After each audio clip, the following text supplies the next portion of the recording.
Hello everyone, my name is Adam Lesser, and this is my assignment 5, Unit Plan Reflection. Just as a very quick reminder so that we're all on the same page for what my unit was working with, this is for Earth and Space Science class, which is typically 9th graders at my high school. The standard and the essential questions are on there as well, but in essence what we're looking at is how stars are emitting light and how that light can change based off of what makes up the star, how old the star is, and all these other sort of factors that can come into play. So that was the main idea for the unit itself, and for what we're looking at here, the first thing is just what sort of revisions would I make in the future. And number one, and there's probably the biggest thing that I would want to incorporate, having some form of exit tickets or even entrance tickets, just some way for them to be able to show what they have, and for the teacher to be able to kind of gauge or change things as a result of that.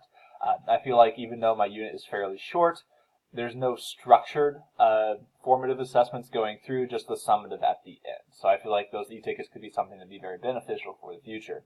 Another thing that I would look to potentially include is using some sort of virtual lab. I know I kind of touched upon this on the actual assignment for assignment 4 itself, but I believe this is something that might help students just have a little bit more hands-on feeling with the material itself. I know there are other actual labs or other ways that they are interacting with the information.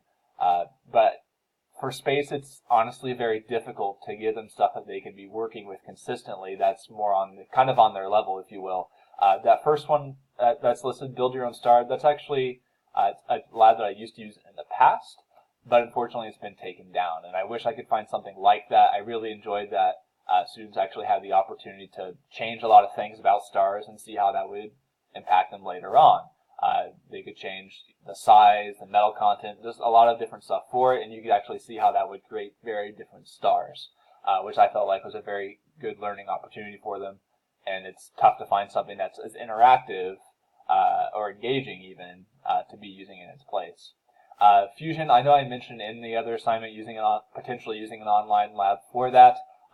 That one, Fusion's not as big of an idea for, at least for Earth Science class. So that's something they cover more in physical science or in chemistry. So it's not really high on my priority list, but it could be something that helps just kind of reinforce concepts that we're looking at here. And of course, the last thing on there, adjusting the unit length, that's probably going to be a result of adding anything else to it. But the biggest thing is just to help students not feel like they're rushing through stuff, but that they actually have time to make concrete connections and apply that to real-world situations. Going through the 4 questions that we were supposed to be looking at here, how the students can actually show that they've been accomplishing something, or what sort of evidence I have for understanding. A lot of this wasn't written explicitly out in my unit plan, but it's something that I use throughout my classes, like the thumbs up and thumbs down, just kind of quick checks. I use that consistently while I'm teaching, so I guess I didn't actually write it explicitly in the unit plan itself.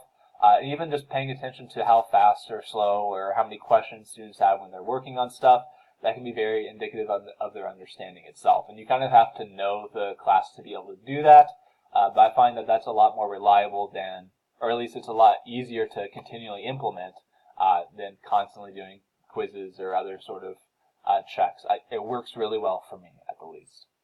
As far as the tasks themselves and making sure that there's authentic applications, I think that I did a decent job at this for using phenomena-based learning. I think that makes this a lot easier to incorporate, how both of the lesson plan days started out with a phenomena and they were kind of naturally engaged in a way to solve that. So it's something that's real world, or Marcus real universe, I guess, and how they can actually work towards something from there. And I think backward design certainly helped maintain that as well.